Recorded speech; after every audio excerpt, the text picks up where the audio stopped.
అరే రే dancing car భలే ఉంది కదా. అరే ఇతను చూడండి కొత్త పెళ్లి కొడుకులా ఉన్నాడు. మొత్తానికి అడాస్ అడాస్ ఫంక్షన్ని ఇలా మిస్యూజ్ చేస్తున్నాడు అనమాట. అరే వీళ్ళు చూడండి మీదకి కూర్చొని సన్ రూఫ్ని ఎంత క్రియేటివ్గా వాడుతున్నారు. సడన్గా బ్రేక్ వేయాల్సి వస్తే ముందుకు పడతారు. అదే కాకుండా ఈ సన్ రూఫ్ ఉన్న కార్ ఒకవేళ రోల్ ఓవర్ అయింది అనుకోండి, సన్ రూఫ్ ఉంది కాబట్టి వీక్ అవుద్ది అనమాట. దానివల్ల యాక్చువల్గా ప్యాసింజర్ సేఫ్టీ అనేది డెఫినెట్లీ కాంప్రమైజ్ అవుద్ది అనమాట.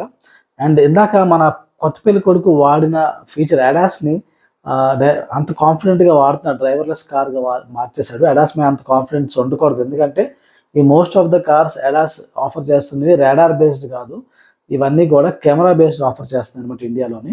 సో అంత యాక్యురేట్గా ఉండవు, దాని మీద కంప్లీట్గా అయితే మనం రిలే అవ్వడానికి లేదు.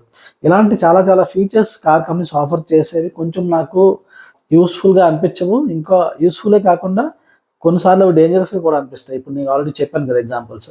అలా కాకుండా ఇంకా కొన్ని ఫీచర్స్ ఎగ్జాంపుల్స్ తీసుకుంటే చిన్న కార్ 1000 cc కార్కి eco mode, race mode, sports mode అంట. ఎందుకో చిన్న కార్కి అన్ని మోడ్స్ ఎందుకో నాకు అర్థం కాలేదు.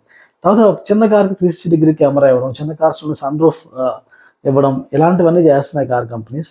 ఎందుకు చేస్తున్నాయంటే ఎక్కువ ఫీచర్స్ చూపించి సో ఎక్కువ ప్రైస్ అయితే వాళ్ళు తీసుకోవచ్చు అనమాట. టాప్ అండ్ వేరియంట్లో ఒక 1.5 lakh 2 lakh ఎక్స్ట్రా తీసుకోవడానికి ఇలాంటి ఫీచర్స్ అన్నీ చూపిస్తారు. సో ఈ మోస్ట్ ఆఫ్ ద ఫీచర్స్ మనకంతా యూజ్ అయ్యేవైతే కాదు. సో ఇలాంటి ఫీచర్స్ ఏవైతే ఎక్స్ట్రా ఫీచర్స్ ఉంటాయో అవన్నీ కూడా ఎక్స్ట్రా ఎలక్ట్రానిక్స్, ఎక్స్ట్రా సెన్సర్స్ అవి పెట్టాల్సి వస్తుంది కార్లో. దానివల్ల ఒకవేళ ప్రాబ్లం రిపేర్ వస్తే రిపేర్ కాస్ట్ కూడా ఎక్కువే ఉంటుంది. సో ఇనిషియల్గా టాప్ అండ్ వేరియంట్ కొన్న వాళ్ళు ఎక్కువ కాస్ట్ పెట్టి వాళ్ళకి అవసరమైన ఫీచర్స్ కొనుక్కుంటున్నారు. దాంతోపాటు ఫ్యూచర్కి ప్రాబ్లం అయితే మళ్ళీ వాటిని రెక్టిఫై చేసుకోవడానికి కూడా డబ్బుల్ని, టైంని ఖర్చు పెడుతున్నారు అనమాట. ఓకే, మీద డబ్బులు ఎక్కువ ఉన్నాయి, మేము ఖర్చు పెట్టగలము, మాకు టాప్ అండ్ కావాలనుకున్న వాళ్ళు ఓకే. కానీ వాల్యూ ఫర్ మనీ కావాలనుకున్న వాళ్ళు డెఫినెట్గా టాప్ అండ్ వేరియంట్ అయితే కొనొద్దు. సో గైస్, నేను మీకు కార్ మామ ఛానల్కి ఫస్ట్ టైం వచ్చినట్లయితే కనుక సబ్స్క్రైబ్ చేసుకోండి. అండ్ ఈ వీడియోని మీ ఫ్రెండ్స్ అండ్ ఫ్యామిలీతో షేర్ చేయండి.